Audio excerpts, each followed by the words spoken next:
आमचं channel subscribe करा आणि बेल आयकॉनवर क्लिक करून नवीन नवीन व्हिडिओचे नोटिफिकेशन्स मिळवा.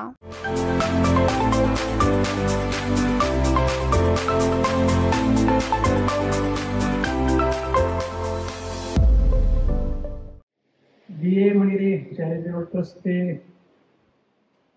आदरणीय मणिरे काका, त्यांचे सगळे पदाधिकारी, ऐनापुरे आणि मनसुळे मॅडम, व्यासपीठावरील सर्व इतर मान्यवर, शिक्षक, शिक्षकेतर कर्मचारी, पालक आणि विद्यार्थी मित्रांनो,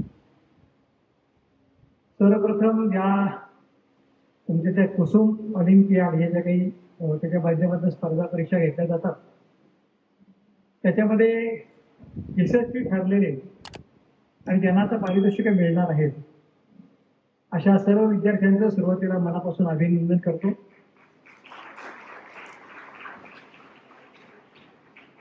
त्याचबरोबर त्यांना अतिशय मनापासून आणि प्रेमाने शिकवणारे त्यांचे शिक्षक यांचंही अभिनंदन करतो.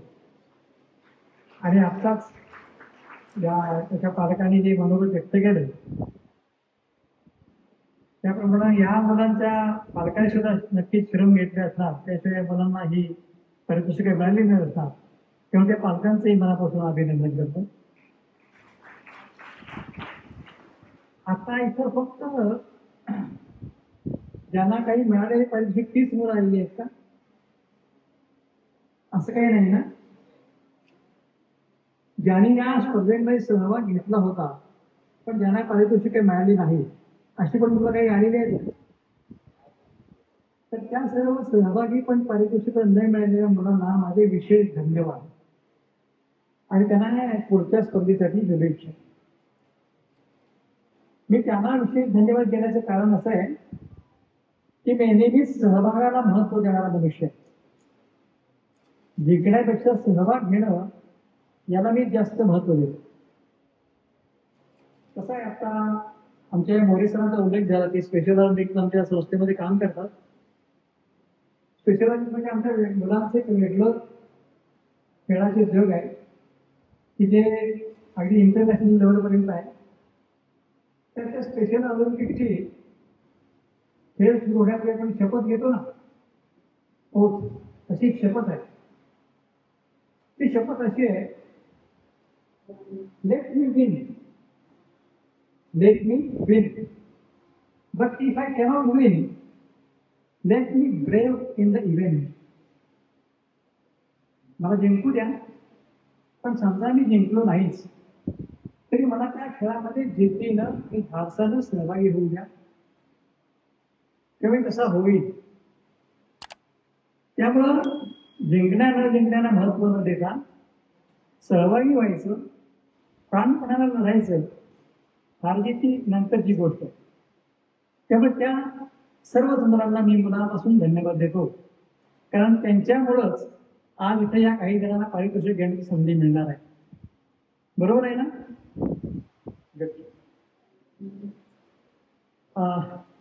सुरुवातीलाच मला इथं तुमच्या समोर हे व्याख्यान देण्यासाठी निमंत्रित केलं, त्याबद्दल सर्व संयोजकांना मनापासून धन्यवाद देतो. खरं तर गेली 39 वर्ष मी ज्या क्षेत्रामध्ये काम करतोय ते म्हणजे बौद्धिक अक्षम असणारे मुलांचे जग, म्हणजे ज्यांची बौद्धिकची समज कमी आहे. हे थोडंसं तुमच्या सामान्य शिक्षणापेक्षा थोडंसं वेगळं जग आहे. त्यामुळे ज्याचा माझा तसा फारसा परिचय नाही. तुमच्या शिक्षणाची आमच्या शिक्षणाचा थोडासा दुरान्वयाने संबंध येत नाही असं नाही. त्यामुळं मला जेव्हा इथं बोलवलं तेव्हा मला थोडंसं आश्चर्य वाटलं, कारण शिक्षण क्षेत्रात तुम्ही सगळी मंडळी अतिशय सजगपणे गेली अनेक वर्ष काम करतात. एकीकडे ही गोष्ट आहे, तर दुसरीकडं आज तुमच्या सगळ्यांच्या समोर किंवा आपल्या सगळ्यांच्या समोरच माहितीचं महाप्रचंड भांडार, त्याला मायाने म्हणलं पाहिजे असं खरं तर आपल्याला खुलं झालेलं आहे सगळ्या या सोशल मीडियाच्या माध्यमातून. आणि त्याच बरोबरीनं हे एकीकडे खुलं झालेलं असताना ChatGPT, डीपफेक यासारखी आयुध तुमच्यासमोर हात जोडून उभे, त्यामुळे शिक्षण क्षेत्रातलं तुम्हाला जे काही हवं असेल ते सगळं इझिली अवेलेबल आहे खरं तर. त्यामुळं तुम्हाला मार्गदर्शन करण्यासाठी शिक्षक, पालक, विद्यार्थी या सगळ्यांना एकत्र बांधून ठेवणाऱ्या गोष्टी सांगण्यासाठी जेव्हा मला निमंत्रित केलं तेव्हा मला माझ्यासमोर थोडंसं संकटच उभं राहिलं, कारण आता तुमच्याशी मी काय बोलणार. पण मित्रांनो, मी नेहमी संकटाला संधी असं मानणारा मनुष्य आहे. त्यामुळे मी ही संधी समजली आणि गेल्या 39 वर्षामध्ये मी काम करत असताना मी जे काही जीवनानुभव घेतले ते तुमच्यासमोर तुमच्यासोबत शेअर करावे असं मी ठरवलं. सगळ्यात पहिल्यांदा मी मगाशी त्याचा उल्लेख केला की माहितीचं भांडार मायाजाल आपल्या सगळ्या मुलांना, पालकांना, शिक्षकांना उपलब्ध झालेलं आहे. पण हे नुसतं माहितीचं भांडार नाही उपलब्ध झालेलं, तर मनोरंजनाचं सुद्धा वेगवेगळ्या प्रकारच्या मनोरंजनाचं भांडार आता उपलब्ध झालेलं आहे. अनेक प्रकारचे मनोरंजन आहे त्याच्यामध्ये. सिनेमा आहेत, नाटक आहे, गाणी आहेत, डान्स आहे, अनेक अनेक गोष्टी नुसत्या एका चुटकीसाठी तुमच्या हाताची समोर आलेले आहेत. त्यामुळे हे सगळं भांडार खुले झालेलं असताना त्याच्याशी तुमचा संबंध केव्हा येतो? हे सगळं अवेलेबल आहे, सर्वत्र अवेलेबल आहे. आता हे तुम्हाला अवेलेबल तेव्हा होतं जेव्हा तुम्ही तुमच्या हातातलं मोबाईल नावाचं खेळ ऑन करता तेव्हा. त्याचं बटन ऑन केल्याशिवाय तुम्हाला ह्याच्यातलं कशाशी संपर्क करता येत नाही. आणि आता अलीकडे मी असं बघितलं की अगदी 1-2 वर्षाची मुलं सुद्धा, बाळ सुद्धा हे मोबाईल अगदी सरळपणे वापरायला लागलेले आहेत. बरोबर आहे की नाही? मला तर हा अनुभव आहे. अगदी 1-2 वर्षाची मुलं आपल्या आईबाबांकडे हट्ट करतात, मला पण ते खेळणं पाहिजे असं म्हणून. आई वडील सुद्धा कंटाळून घे एकदम गप्प बैस असं म्हणून त्याच्या हातात ते देतात आणि ती मुलांनी सरळपणे त्याच्यावरती ती विशेषतः ते युट्यूब उघडून गाणी, कार्टून्स, खेळ सगळं ते बघत असतो. आणि हे बघण्यासाठी कोणत्याही वर्गाची गरज नाही, म्हणजे आर्थिक स्तर बोलतोय मी, कुठल्याही आर्थिक स्तराची गरज नाही. अगदी झोपडपट्टीतल्या मुलापासून अगदी उच्चभ्रू व्यक्ती माणसांच्या पर्यंत सगळ्या मुलांना या खेळण्याची सवय लागलेली आहे. आमच्याकडे एक भांडीवाली येते कामाला, ती एखाद्या तिच्या छोट्या मुलाला घेऊन येते, 1-2 वर्षाचा असं होतं. तो आला की त्याला ती मोबाईल देते, तो खुर्चीत त्याला बसवती आणि मग ती त्याचं काम करते. आणि तो म्हणता मग काही ते उघडून त्याच्यावरती, आता मला जे गाण्यांचे अर्थ पण माहिती नाही, अशी काहीतरी गाणी जेव्हा लागलेली असतात, कावालिया, अमुक तुमुक, असं काय काय ऐकू येतं तिथे. म्हणजे त्या बाईला मी म्हणते काय त्याच्या आत्तापासून कशाला मोबाईल देतात तिच्या हातात, ते म्हणून त्याशी तुम्हाला काम करू देत नाही. म्हणजे ह्याला काम करायला मिळावं म्हणून मुलाला त्या खेळण्याच्या अधीन होऊ देणं हे सुद्धा कितपत योग्य आहे हे मला जरा गमतीचा भाग वाटतो.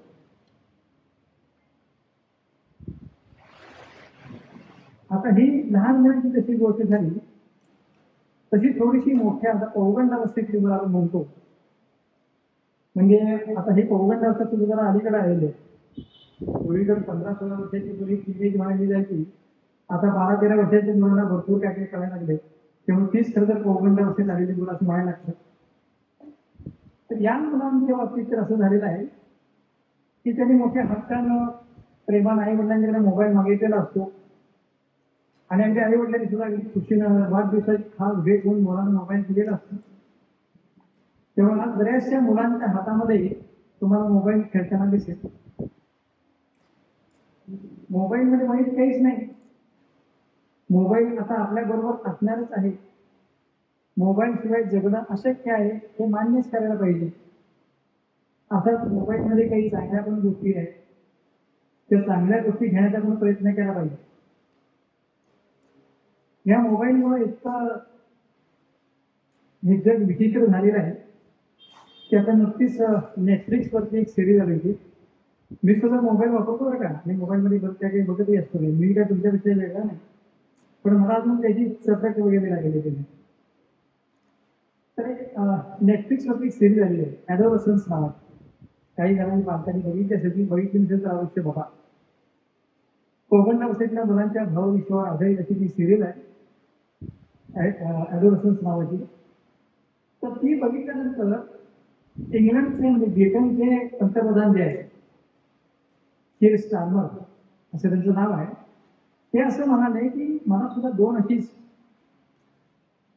टीनेज मुलं आहेत, पण मी सिरीज बघताना मी सुद्धा स्वतः अवघडून गेलो, मला ते सहन होईल. की ब्रिटनच्या पंतप्रधानांची ही जर अवस्था असेल तर आपली काय गत आहे. त्याच्या पुढे ते जे म्हणाले ते अतिशय गंभीर आहे. ते म्हणाले की आपापल्या खोल्यांमध्ये ही मुलं एकाकी आहेत.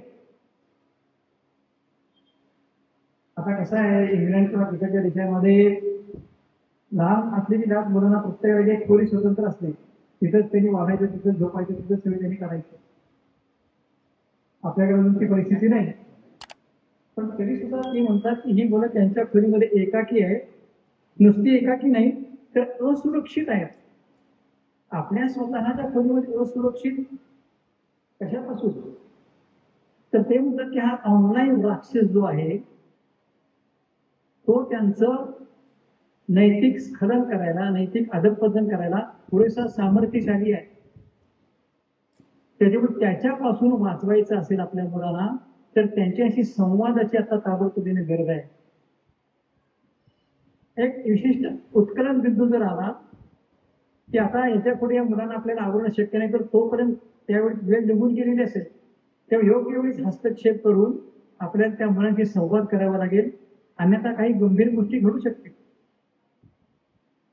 आता मी मगाशी म्हणालो की तिकडच्या भागामध्ये प्रत्येकाला स्वतंत्र खोली आहे, आपल्याकडे ती परिस्थिती नाही. पण आपल्याकडे दुसरं काही जर वातावरण बघितलं तर प्रत्येकानं आपापल्या पुढची खोली तयार करून घेतलेली आहे.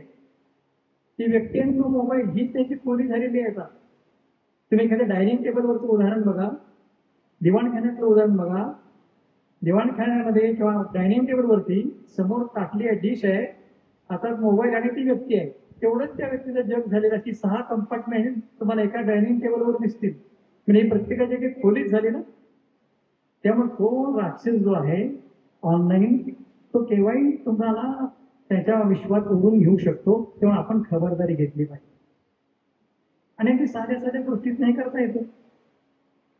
साध्या साध्या गोष्टीत म्हणजे आता एक मी परवाच त्या ठिकाणी बघितलं असं की 2 आई वडील आहेत, दोघेही काम करणारेच असतात. आई वडील दोघेही नोकरीला जातात. हल्ली कामाचा व्याप इतका वाढलाय त्यांच्या ऑफिसमधला सुद्धा की जेव्हा ते परत येतात तेव्हा त्यांचं काहीतरी काम सुरूच असतं. आई काहीतरी मोबाईल उघडून बसते, ऑफिसचे काहीतरी फोन येत असतात, बाबा लॅपटॉप उघडून बसतात, किंवा ते त्यांच्या विषयात ऑफिसमधून आल्यानंतर सुद्धा ऑनलाईन आहेत. मग मुलगा सुद्धा त्यांच्याबरोबर कोणाचा तरी मोबाईल घेऊन तो पण खेळत बसतो. त्या आई वडिलांच्या 5-6 दिवसानंतर असं लक्षात आलं की आपण जे करू तर हा मुलगा आपला करतोय. त्याने आल्यानंतर आवरून झाल्यानंतर मोबाईल बाजूला ठेवून दिले, कपाटातलं पुस्तक काढलं दोघांनी एक आणि त्या दोघांनी ते वाचायला सुरुवात केली. मुलांना बघितलं, वा आपल्याकडे 2-2 मोबाईल मिळाले, म्हणून ते 2 मोबाईल घेऊन तो खेळत बसला. असे 4 दिवस झाले, 5 दिवस झाले, 6 दिवस झाले. 6व्या दिवशी सुद्धा आई वडील पुस्तक काढतात आणि वाचत बसतात. 7व्या दिवशी मग त्या मुलांना आपलं दप्तर काढलं त्यांच्या बरोबरच आणि त्या दप्तरातलं पुस्तक काढून तो वाचायला त्याने सुरुवात केली. म्हणजे आपण ज्या पद्धतीने आपल्या मुलाला वळण लावू, त्या आयुधापासून त्याला कसं खेचू, याच्यावरती सगळ्या गोष्टी अवलंबून आहेत. तुम्ही म्हणजे साध्या साध्या गोष्टींना काय साध्य होणार आहे. ही एक साधी गोष्ट झाली की पुस्तक वाचत बसले तेवढ्यामुळे तो मागे हटणार आहे का. कुठलीही साधी कृती असत नाही किंवा छोटी गोष्ट तेवढ्यापूर्वीच राहत नाही, त्याचे परिणाम खूप मोठे होत असतात. या संदर्भात तुम्हाला मी आणखी एक गोष्ट सांगतो. ही 1920 साली महात्मा गांधींच्या संदर्भातली गोष्ट आहे. 1920 साली महात्मा गांधींनी असहकार चळवळ सुरू केली होती. मान्य सगळ्यांना माहिती आहे, बहुतेकांना इतिहासमध्ये आला असेल. ती असहकार नॉन कॉपरेशनची मुवमेंट सुरू केली. त्यावेळी इंग्रजांच्या सगळ्या गोष्टींच्यावरती नाही, हे करणार नाही आम्ही येणार नाही, आम्ही ऑफिसला जाणार नाही, न्यायालय बंद करू, तुमचे कायदे मानणार नाही, असा एकूण तो सहकार सगळ्या बाबतीत. त्याच्यानंतर मोतीलाल नेहरू, ज्यावेळी मोतीलाल म्हणजे पंडित नेहरूंचे वडील, ते मोठे वकील होते, त्यांनी महात्मा गांधींना एक पत्र लिहिलं आणि असं विचारलं की अशा साध्या साध्या गोष्टींचा बापूजी काय साध्य होणार आहे? ब्रिटिश हे मोठे साम्राज्य आहे त्यांचं, आणि आपण एवढं साध्या साध्या गोष्टींचं काय साध्य करू? तेव्हा महात्मा गांधींनी एक फक्त पोस्टकार्ड घेतलं आणि त्याच्यावरती काय लिहिलं, 3 शब्द लिहिले महात्मा गांधींनी. कुठले 3 शब्द? कर के देखो. त्यांनी मोतीलाल नेहरूंना काय सांगितलं? कर के देखो. कोणती गोष्ट करून पाहिल्याशिवाय त्याच्या भविष्यात काय होईल याचा अंदाज आपण बांधू शकत नाही. मोतीलाल नेहरूंनी आपली वकिलीची सनद रद्द केली आणि ते त्या लढ्यात सामील झाले. पुढे काय घडलं तो इतिहास तुम्हाला सगळ्यांना माहिती आहे. त्यामुळं अशा पद्धतीने कुठलीही गोष्ट छोटी मानून चालणार नाही. आपलं थोडंसं कसं झालं मित्रांनो, की आपण थोडेसे बुद्ध्यांक, वरची पायरी, आणखी वरची पायरी, स्पर्धा, याच्या सगळे मागे लागलेले आहोत. आणि याच्यात आपण काय हरवत चाललेलो आहोत? या बुद्ध्यांकाबरोबर एक भावनांक म्हणून असतो, इमोशनल कोशंट. हा जसा बुद्ध्यांक म्हणजे IQ, इंटेलिजन्स कोशंट. त्याच्याविषयी कोणाला माहिती आहे का तुम्हाला मुलांना? IQ, प्रत्येकाचा IQ म्हणजे किती बुद्धीची क्षमता आहे मोजता येते.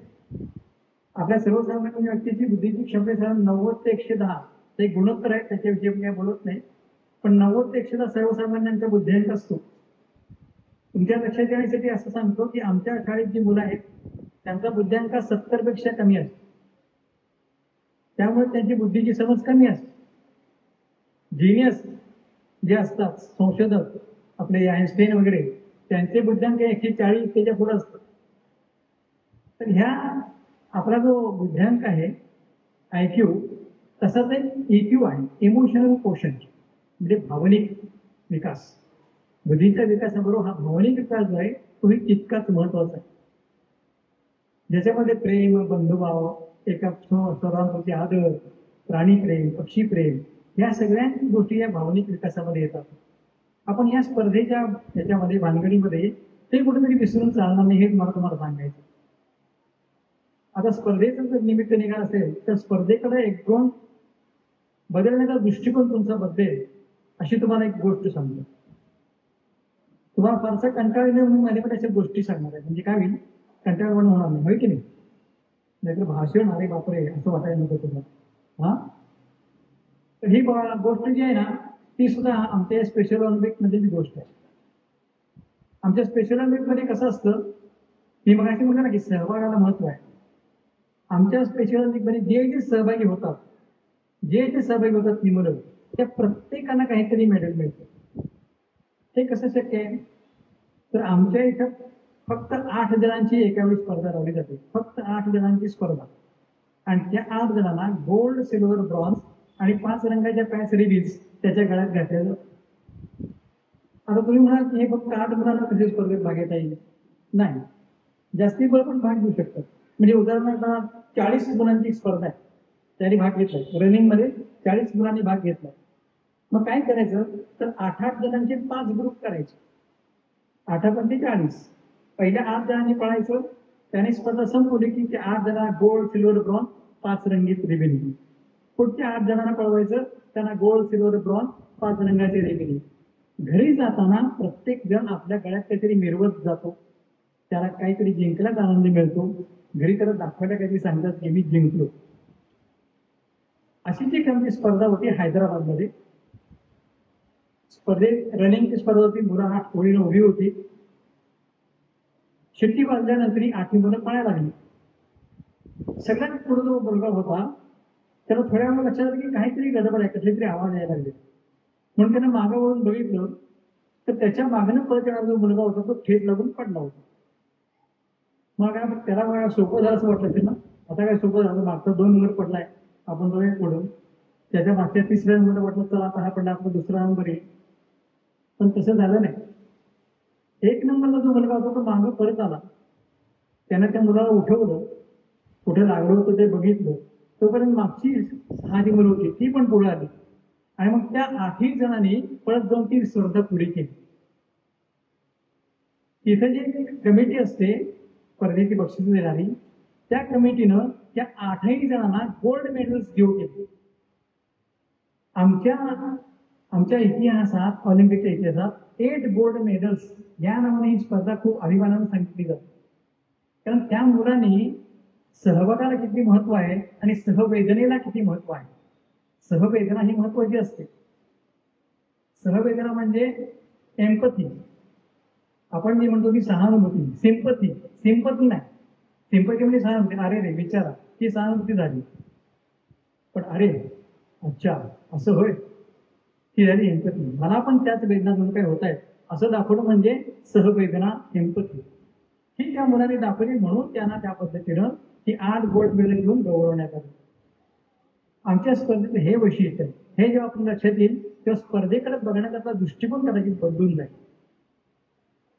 बऱ्याचदा असं होतं की कमी क्षमता असलेली मुलं जी आहेत, म्हणजे विशेषतः अभ्यासामध्ये जरा त्यांना थोडे मागं पडतायत, त्यामुळे त्यांच्याकडे दुर्लक्ष होतं काही काही संस्थांचं, शाळांचं.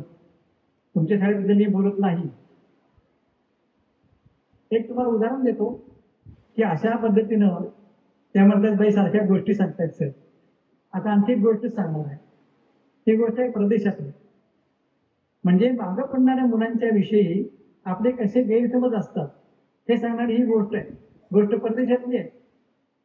एका शाळेमध्ये एका मुलाच्या आईला बोलवण्यात आलं आणि तिच्या हातात एक पत्र दिलं. ते म्हणजे हे पत्र तुम्ही वाचा आणि काय तो निर्णय घ्या. त्या आईने ते पत्र वाचलं, शांतपणे घरी गेली आणि आपल्या मुलाला म्हणाले की बाळा, तू जरा खूप जास्त हुशार आहेस, त्यामुळे या शाळेमध्ये तुला शिकवायला योग्य असे शिक्षक नाहीत, त्यामुळे तुझी शाळा आजपासून बंद करायची, मी तुला घरी शिकवेन. मुलगा म्हणाला बरं. त्या आईने त्याला शिकवायला सुरुवात केली. तो त्याची शाळा पूर्ण केली, त्यानं प्राथमिक शाळा केली, माध्यमिक केली, पुढे तो कॉलेजला गेला, पुढं त्याने PhD मिळवली, डॉक्टरेट केली आणि नंतर तो मोठा संशोधक बनला. नुसता संशोधक बनला नाही तर त्यानं नोबेल पारितोषिक मिळवलं. आई गेल्यानंतर एके दिवशी त्यानं ती आईची ट्रंक दिली होती ती उघडली, तर त्या तळाशी त्याला एक पत्र मिळालं जे त्या शाळेला दिलं होतं. त्याच कुतूहलानं त्यानं ते पत्र वाचलं तर त्यात लिहिलं होतं की तुमच्या मुलाची समज खूप कमी आहे, तो अभ्यासात मागे पडतो, त्यामुळे आमच्या शाळेत त्याला जागा नाही, तुम्ही त्याची पर्यायी सोय करा. हे वाचून त्या संशोधकाच्या डोळ्यात पाणी आलं. तर म्हणजे आपल्याला खरं आपल्या आईने ओळखलं, आपल्यातली समज जी होती, आपल्यातली क्षमता जी होती ती आईने ओळखली आणि आपल्याला वेगळ्या पद्धतीने शिकवून घडवलं, म्हणून आज आपण हे नोबेल पारितोषिक मिळवू शकलो. हा जो सायंटिस्ट होता, संशोधक, त्याचं नाव थॉमस अल्वा एडिसन. माहिती आहे सगळ्यांना एडिसन नाव? कुठला शोध लावला आहे? दिवे, ग्रामोफोन, असे अनेक. आज त्याच्या नावावरती 2000 पेटंट्स आहेत. अशा थॉमस अल्वा एडिसन गेलं, लहानपणी लक्ष दिले गेलं नाही. म्हणजे शिक्षण रूढ पद्धतीने शिकवण्याची पद्धत आहे ती कुठेतरी आपण विसरली पाहिजे, ही सांगणारी ही गोष्ट आहे. आता मला एक वेगळी गोष्ट सांगायची आहे की असं म्हणलं जातं, म्हणजे आमचे बरेच आता थोडे जे आम्ही मोठे झालेले लोक आहोत, थोडे सिनियर सिटीजन म्हणा, किंवा ते असं म्हणताना तुम्ही ऐकलं असेल, काय पूर्वीचं आता काय राहिलं नाही, आमच्याकडे खूप भारी होती, ते काय ते सगळं बिघडले असेल. बरोबर आहे की नाही? सगळेजण म्हणतात असं, आमच्याकडे फार मजा होती, काय तुमचं कसलं काय चाललंय. आणि हे मुलं ऐकून कंटाळत असते, वैतागत असते, काय तुमच्यासारखं लावले, आमच्याकडे चांगलं होतं, आमच्याकडे चांगलं होतं. पण आपण हे लक्षात घेत नाही की आपल्यावेळी चांगलं होतं, ठीक आहे, पण आता मुलांच्या समोर जे प्रश्न आहेत तितके गंभीर आहे. त्यांच्या भोवतीचं वातावरण जे खूप वेगळं आहे. अनेक समस्यांनी त्यांना भेडसावत आहेत. अनेक समस्या एकीकडे जसं हे मायाजाळ आहे म्हणलं, तसंच बाहेर प्रचंड प्रश्न निर्माण झालेले आहेत. अभ्यासाचं प्रचंड ओझ आहे. अभ्यास करून शिकून झाल्यानंतर नोकरी मिळेल की नाही असे प्रश्न आहेत. पर्यावरणाचे प्रश्न आहेत. समुद्राचे पाण्याची पातळी वाढते, नद्यांची वाट लागलेली आहे, प्यायला पाणी मिळेल की नाही ही शंका आहे. रोजचं वर्तमानपत्र उघडले की फूट, बाराबाऱ्या, बलात्कार, स्कॅम्स, घोटाळे, जे काय ऐकायला वाचायला मिळत नाही. अशा सगळ्या वेगवेगळ्या परिस्थितीमध्ये आज ती मुलं झगडत आहेत. अशा वेळी ही लढाई त्यांना एकट्यानं लढायला सोडून आपल्याला उपयोग नाही. आमच्या वेळी सगळे छान होतं, शांत होतं, कारण असले गंभीर प्रश्न आमच्याकडे काहीच नव्हते. आम्ही लहानपणी काय कुठं काय गोटा खेळ, घोडे खेळ असे करत फिरत होतो. आमच्या कानावर असल्या काही गोष्टी येतच नव्हत्या. बातुकडी खेळायची, अमुक करायचं, तमुक करायचं, मजा करायची, झालं. हे आमचं बालपण. पण आता यांचं बालपण हरवण्याची परिस्थिती आहे. एवढं त्यांच्या भोवती काय काय काय काय सुरू आहे.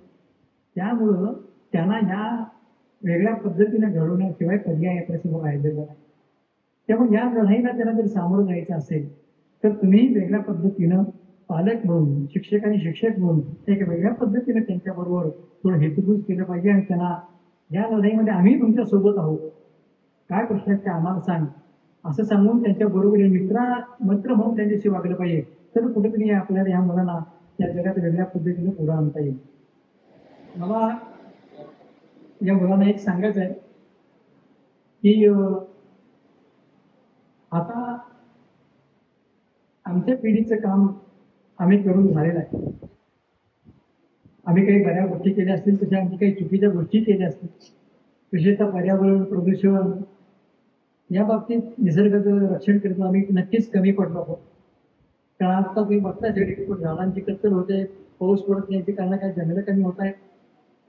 अत्यंत स्वार्थी पद्धतीनं आपण सगळं कोरबाडून घ्यायला लागलेलो आहोत आणि त्याच्यामुळे हा सगळा आपला विध्वंस होत चाललेला आहे. त्यामुळे ही सगळी जबाबदारी तुमची आहे. आता मुलांना जे काय आम्ही तुमच्या हातात सोपवले ते घेऊन त्याच्यामध्ये चांगल्या पद्धतीने बदल करण्याचं काम तुम्ही करायचं आहे. तुम्ही खरे भारताचे भाग्य विधात्यात हे लक्षात ठेवा. प्रत्येक जण या इथल्या लोकांच्या पेक्षा आमचं लक्ष तुमच्याकडे अधिक आहे. त्यामुळे तुम्ही हे करत असताना केवळ मी लोकांशी म्हणत असतो केवळ भावनिक बुद्ध्यांकडे न लक्ष देता, बौद्धिक विकासाकडे लक्ष देता, प्रेम, बंधुभाव, इतरांच्यावर ठेवणं, आदर आणि इतरांच्या विषयी आदर म्हणजे फक्त माणूस नाही, प्राणी, पक्षी, हा निसर्ग, त्या सगळ्यांप्रती आदर असला पाहिजे. आणि त्यासाठी तुम्ही सत्य व्हावं असं मला तुम्हाला आवाहन करायचं आहे. तुम्ही नक्की ते करा अशी मला खात्री आहे. त्यासाठी तुमचे हे सगळे शिक्षक, तुमचे पालक तुम्हाला सहकार्य करतील याची पण मला खात्री आहे. आता फक्त मी इतकं बोललो तुमच्या संदर्भामध्ये, तुम्हाला कदाचित उत्सुकता असेल असं मला वाटते, म्हणून मी बोलतोय की मी आता 39 वर्ष ज्या क्षेत्रात काम करतोय बौद्धिक अक्षम मुलांच्या, त्याविषयी मी तुम्हाला थोडंसं सांगेन. कारण कदाचित काही जणांना उत्सुकता असेल काय प्रकार आहे हा, कशा प्रकारचं जग आहे. तर मित्रांनो, गेले 39 वर्ष मी जे काम करतोय ती बौद्धिक अक्षम म्हणजे ज्याला पूर्वी मतिमंद असं म्हणलं जायचं, आता मंदबंध हा शब्द वापरत नाही, आता बौद्धिक अक्षम असं म्हणतात. तर ही मुलं जी आहेत कशी मुलगी ज्यांचा 70 कमी बुद्ध्यांक आहे, अशा मुलांसाठी आम्ही एक विशेष शाळा चालवतो. त्यांना वेगळ्या प्रकारचं शिक्षण दिलं जातं. ते शिक्षण अशा अर्थात असतं की त्यांना माणूस म्हणून समाजामध्ये ताठमानेने वावरता येईल, जगता येईल, स्वाभिमानानं जगता येईल, अशा पद्धतीचं शिक्षण त्याला दिलं जातं. त्यांना तुमच्यासाठी अभ्यासक्रम नाही, धडे नाहीत, पुस्तकं नाहीत, कविता नाहीत, त्यांच्यासाठी वेगळाच अभ्यासक्रम आहे. त्यांना त्याच्यामध्ये सामाजिक कौशल्य आहेत, वैयक्तिक कौशल्य आहेत, शैक्षणिक कौशल्य आहेत, हातापायांना घडवण्याची कौशल्य आहेत, हात पाय कसे चांगले चालतील आणि मग काम करता येईल कुठेतरी, असे त्यांना कौशल्य शिकवले जातात. त्याकरी चित्रकला आहे, नृत्य आहे, संगीत आहे, खेळ आहे, या सगळ्या गोष्टी त्यांना तिथे शिकवल्या जातात. आणि 18 वर्षानंतरच्या मुलांसाठी तिथे वेगवेगळे व्यवसाय शिकवले जातात. त्याच्यामध्ये तुमचे बॉक्स तयार करायला शिकवलं जातं, फाईल तयार करायला, स्क्रीन प्रिंटिंग, सुतारकाम, बेकरीमधून काही वेगळ्या पद्धतीने कुकीज तयार करणं, केक तयार करणं, कागदी लाकडापासून गणपतीच्या मूर्ती तयार करणं, इको फ्रेंडली लागतं हल्ली सगळ्याला, तर तशा मूर्ती तयार करण्याचं काम आमच्या ते मुलांना शिकवलं जातं. आमच्याकडं मुलींचे एक वेगळे वर्ग आहेत, त्यांना बाजाराचं शिक्षण दिलं जातं. त्यांच्याकडून काही हस्तकला, होम सायन्समध्ये गोष्टी करून घेतल्या जातात. धूपकांडी, अगरबत्ती यांची निर्मिती केली जाते. अशा अनेक प्रकारच्या व्यवसायात त्यांना तिथं शिक्षण दिलं जातं. आमच्या मुलांच्यावरती आम्ही असं अडके यानंतर सिनेमा निघालो. त्या सिनेमामध्ये आमच्या शाळेतल्या बऱ्याच मुलांनी कामं केली, जवळजवळ 30-35 मुलांनी कामं केली. त्याचं शूटिंग 18 दिवस आमच्या शाळेमध्ये झालं होतं. आमच्या मुलांच्या भावविश्वावर आधारित असा सिनेमा होता. अजूनही तुम्हाला तो युट्यूबवर बघायला मिळेल. आम्ही असं अडके असं सिनेमाचं नाव आहे. आणि त्या आमच्या बालकलाकारांना सर्वोत्कृष्ट बालकलाकार म्हणून जीएसएस सिने अवॉर्ड सुद्धा मिळालं होतं. आमच्या मुलांना अमिताभ बच्चन यांच्यावर एक पूर्ण दिवस शूटिंग करायला मिळालं होतं. त्यांनी ते जनगण म्हणून आपलं जे असतं आहे ते फक्त सायलेंट म्हणजे कर्णबधिर बरोबर जे आहे ना की त्यांच्या भाषेत वेगळ्या भाषेत म्हणतात ते जनगणमन सांकेतिक भाषेत ते बच्चन साहेबांनी केलं होतं आणि त्याच्याबरोबर आम्ही वेगळी बोलत ते वेगळा त्यांच्याबरोबर आम्ही उभे होतो आणि मग आम्ही ते वेगळं आपलं रेग्युलर जे आपलं आहे राष्ट्रगीत ते साजरे केलं. असे वेगवेगळे अनुभव या निमित्ताने आमच्या मुलामध्ये असतो. आमच्या मुलांचे पेंटिंगचे एक्झिबिशन आम्ही बाहेर भरवलेले आहे. आमच्या मुलांनी आता हे सोशल ऑलिम्पिकचा विषय निघाला तर आमच्या 9 मुलांनी बाहेर आंतरराष्ट्रीय पातळीवर वेगवेगळ्या देशात जाऊन म्हणजे अमेरिका असेल, ऑस्ट्रेलिया असेल, अबुधाबी असेल, ग्रीस असेल, साऊथ कोरिया असेल या ठिकाणी 2 मेडल्स घेऊन आली त्यांची मुलं. अशा वेगवेगळी संधी आमच्या या मुलांना या माध्यमातून मिळत असते आणि या माध्यमातून आम्ही आमच्या मुलांना समाजाच्या मुख्य प्रवाहात घेऊन येण्याचं काम करत असतो. आमच्या संस्थेमध्ये जी मुलं आहेत ती बरीचशी गरीब घरातली मुलं आहेत. जवळपास 80% मुलं आहेत ती गरीब घरातली येतात. पण आम्ही त्यांना एकतर सगळ्यांना फी माफ आहे आमच्या इकडे कुठल्याही प्रकारची फी नाही आणि या मुलांना जास्तीत जास्त सुखसोयी सवलती कशा देता येतील असे प्रयत्न करत असतो. एक साधी तुम्हाला शेवटी मी एक गोष्ट सांगणार आहे आणि एक गोष्ट सांगितल्यानंतर मी गाणं म्हणून दाखवणार. चालेल काय? म्हणजे तुमचा जरा काही जणांना जर आला असेल तर कंटाळा कदाचित जाईल. आलं काय कंटाळा? तिला आलेलं दिसतोय नाही ती म्हणजे केव्हा एकदा मला बक्षीस देत असेल देणार. तर ही जी आमच्या शाळेतली मुलं आहेत तर आम्ही काय करतो आमच्या मुलांचा वाढदिवस साजरा करतो. वाढदिवस साजरा म्हणजे काय प्रत्येक मुलांना ज्यावेळी वाढदिवस होते त्याची त्याला त्या शाळेतल्या मुलांनी केलेले एक भेटकावर असतं वर्गातल्या मुलांनी केलेलं ते त्याला द्यायचं आणि काहीतरी शाळेकडनं त्याला गिफ्ट द्यायचं. असंच एका मुलाचा वाढदिवस केला आणि 2 दिवसानंतर त्याचे पालक त्याचे वडील माझ्या शाळेत आले आणि ते आल्यानंतर रडायला लागले. ते म्हणजे सर काय सांगू तुम्हाला मी हातगाडीवर फळं विकणारा माणूस आहे. माझा मुलगा आहे मुलाचा आम्ही वाढदिवस कधी साजरा केला नाही आतापर्यंत पण तुम्ही शाळेत वाढदिवस साजरा केला आणि पोरगा आमचा आनंदाने घरी येऊन ते दाखवायला घेऊन आलो. मला गंमत वाटली म्हणजे साधा वाढदिवस साजरा करू शकत नाहीत आपल्या मुलांचा पालक अशा परिस्थितीत दिवस करतात आणि आपल्या मुलाला घडवण्याचा आपल्याला काहीतरी हे करण्याचा प्रयत्न करतायत मोठी गोष्ट वाटते मला. त्यामुळे ही अशी मुलं जी आहेत या मुलांचं जे विश्व आहे ते सुद्धा तुम्ही कुठं विसरू नये. तुमच्या बरोबरच अशा प्रकारची मुलं सुद्धा या जगामध्ये आहेत ज्यांचं सुद्धा वेगवेगळे भावविश्व आहे आणि आपल्या बरोबरच त्यांचंही आपलेच ते सहकारी आहेत आपले सवंगडी आहेत. आपण त्यांना बरोबर घेऊन जायचं आहे हे कधी विसरू नये म्हणून मी तुम्हाला सांगतो. तुम्ही कधीतरी माझ्या शाळेत तुम्हाला जमलं तर या त्या मुलांशी भेटा म्हणजे तुम्हाला त्या मुलांचं एक निरागसपणा प्रत्येक गोष्टीत सहभागी होण्याची आतुरता हे तुमच्या लक्षात येईल. तुमच्यासारखीच ती मुलं आहेत दिसायला तुमच्यासारखीच आहेत फक्त त्याची समज थोडी कमी आहे एवढाच त्यांचा फक्त दोष आहे जो का असेल तो आणि दुसरा त्यांचा दोष नाही निसर्गाने जे दिलेलं आहे ते त्यांनी घेतलेलं आहे. तर हे ज्या पालकांनी मला सांगितलं हा वाढदिवस साजरा केल्यानंतर त्या पालकांच्या डोळ्यात पाणी आले. त्यानंतर मला एक गाणं सुचलं ते मी तुम्हाला गाणं म्हणून दाखवणार आहे आणि माझं व्याख्यान थांबवणार आहे. ओके गाण्याचं नाव आहे वाढदिवस. तुमच्या पोराचा वाढदिवस लई लई झाक तुमच्या पोराचा वाढदिवस लई लई झाक आमच्या लेकाची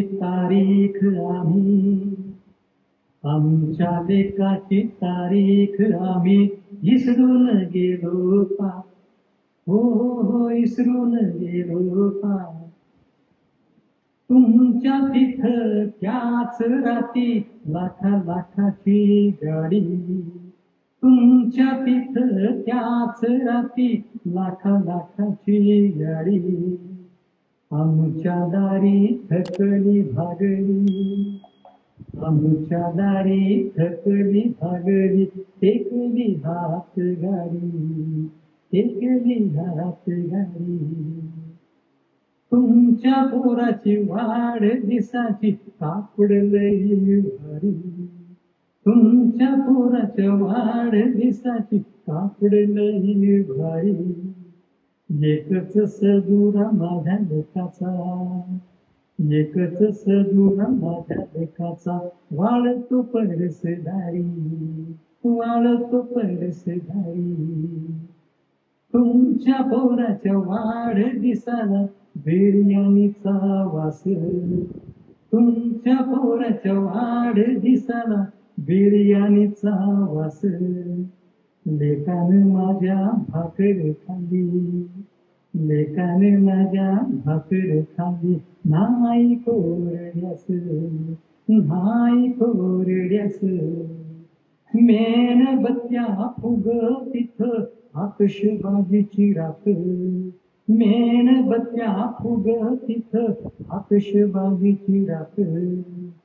आमच्या हित इजून गेली, आमच्या हित इजून गेली कंदिलाची वात, कंदिलाची वात. कशापायी हो वाढदिवस दर साला येतो, कशापायी हो वाढदिवस दर साला येतो. कशा कशाची याद देतो, कशा कशाची याद देतो. उदास करून जातो, उदास करून जातो.